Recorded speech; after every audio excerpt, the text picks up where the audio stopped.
Hervé Joncourt avait une maison pour lui et 5 serviteurs qui le suivaient partout.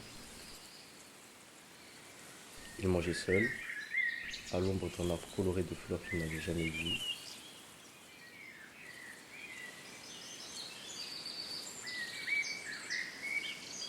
2 fois par jour, on lui servait le thé avec une certaine solennité. Le soir, on l'accompagnait dans la salle la plus grande de la maison, où le sol était en pierre et où il se prêtait au rituel du bain.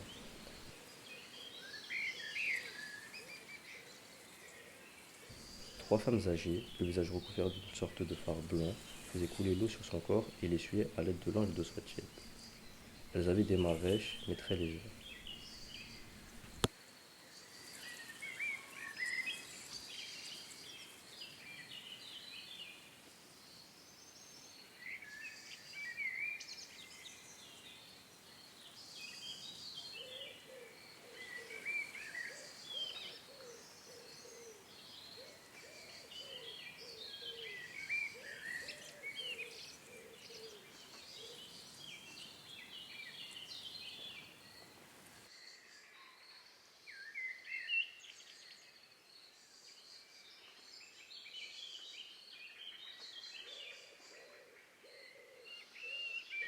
Je pense souvent à cette image que je suis seule à voir, encore et dont je n'ai jamais parlé.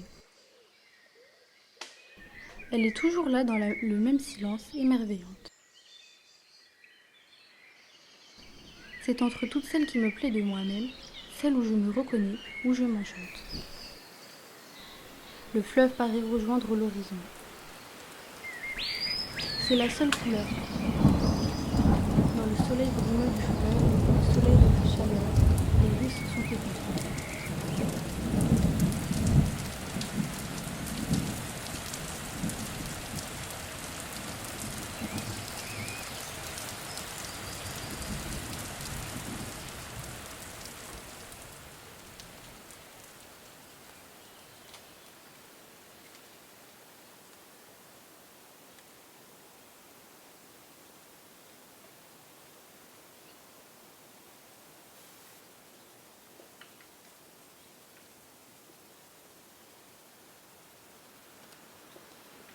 Mais sentant mon esprit qui se fatigue sans réussir,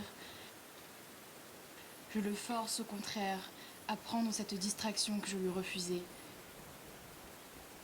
à penser à autre chose, à se refaire avant une tentative suprême. Puis, une deuxième fois, je fais le vide devant lui. Je remets en face de lui la saveur encore récente de cette première gorgée et je sens tressaillir en moi quelque chose qui se déplace, voudrait s'élever, quelque chose qu'on aurait désancré à une grande profondeur.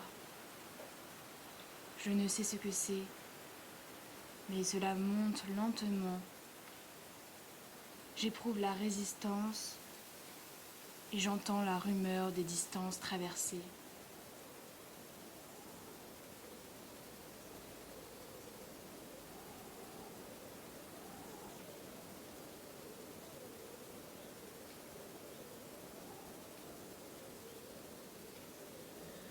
À tout ce que j'ai vu, aux fleurs des prés et aux papillons. Assis près du feu, je pense aux étés passés, aux feuilles jaunes et aux filandres des automnes qui furent avec la brume, le soleil argenté et le vent dans ma chevelure. Assis près du feu, je pense à ce que sera le monde, quand viendra l'hiver sans printemps que je ne verrai jamais. Car il y a tant de choses encore que je n'ai jamais vues. Dans chaque bois, à chaque printemps, il y a un vert différent. Assis près du feu, je pense aux gens d'il y a longtemps et aux gens qui verront un monde que je ne connaîtrai jamais. Mais tout le temps que je suis à penser aux temps qui furent jadis, je guette les pas qui reviendront et les voix à la porte.